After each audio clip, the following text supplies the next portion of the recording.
What's up everybody, this is I Can Go Pro, and I've been playing a ton of Valorant like a lot of other people, but now with Act 3 coming out, a new battle pass, a new map, a new agent coming later this month, I had to check out the new map, obviously.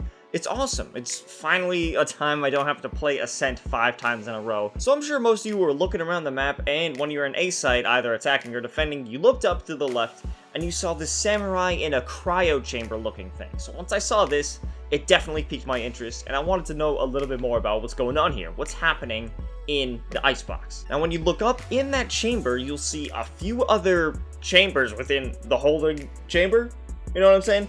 Either way, so he's not the only one up there, but if you take a look at the little lab that is behind the main site on A, you'll see that there's a dismembered samurai-looking character. Now, we don't know if this is a dismembered character, or it's just the armor. But it also led me to believe something else is going on. So the fact that there are these pieces of armor, or maybe pieces of the samurai, kind of spread out in these two locations, it makes me think one of two things. One, it is just the armor, and they're holding it in special storage for some reason, I guess so it doesn't lose its value, I don't know. Maybe they're going to resell it, they're going to do a flip on StockX, or it could be a copy of the original that is in the crowd chamber right now. So, what does a copy mean? Is it going to be a robot? Is it a synthetic person? Is it a clone? Is it a cyborg? We don't really know. So my leading theory, my leading idea, is that this guy has been cloned. I'm going to call him Oni just because I can.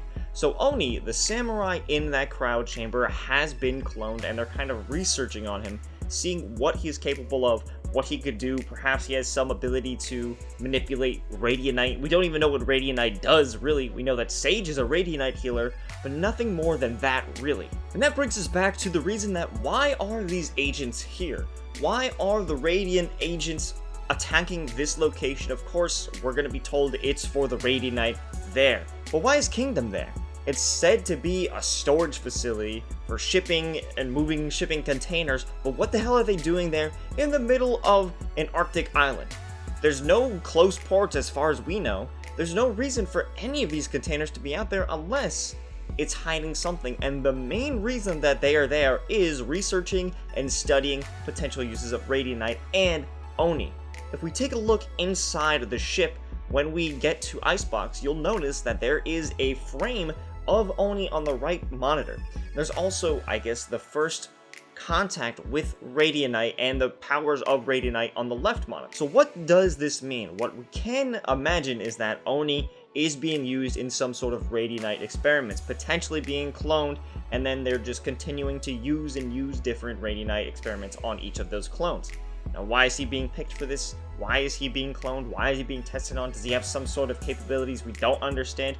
We don't really know. And throughout the map, you'll see other Easter eggs, you know, tactical bears holding a doorway, one tactical bear under the map, a few penguins throughout the map, a squirrel and a worm on one of the shipping containers or the watchtowers, and within one of the watchtowers, you will see a map of Haven along with some weird figure on one of the monsters.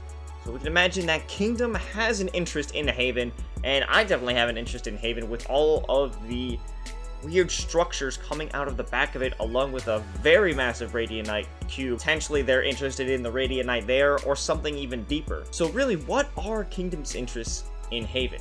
That's something we really don't know just yet, but let's get back to the original story. So another Easter egg on Icebox is in the employee break room. There's a billboard that shows multiple messages, and one of those messages has Phoenix appear, and it seems like a distorted picture. We don't really know what that is. Now, it could be just a brand deal that he got because, you know, he is a celebrity for acting. I don't know what he does. Or it could be more. It could be the fact that he has something to do with what is going on in Kingdom. But we can at least take away the fact that he has some sort of affiliation with Kingdom and what's going on in this facility. Now we're going to take it back outside of the map and go to the Battle Pass. Now the Battle Pass has had a teaser for each new agent every time, on the 48th tier to be specific. So on the 48th tier of Act 1, it was a turret tying into Killjoy.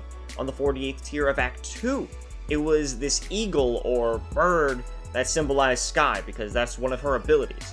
So now on the 48th tier of Act 3, we have dog tags and an hourglass, and it says Memento Mori.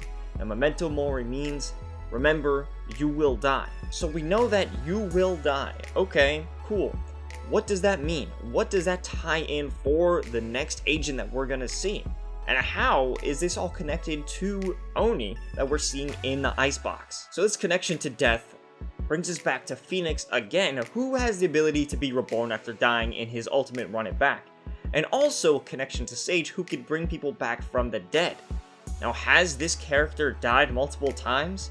Who is this character? Who is Oni? And what do the other agents know about him? Unfortunately, when I'm loading into the map, none of the agents have really said anything about knowing about this map, knowing about this facility, anything like that. So we're not learning too much just yet. We know he's a Radiant user and has some sort of connection to Haven. We know that he may have a connection with Phoenix and even possibly Sage when it comes to Radiant Resurrection. And also, finally, his powers may be involved with death and time. But that's as far as we can go. I don't really know much about this or what's going on because they haven't released too much information. You know, it's just the beginning of Act 3, so any more details can pop up within a patch notes. They might put a little Easter egg in any of the maps going forward. But what do you guys think?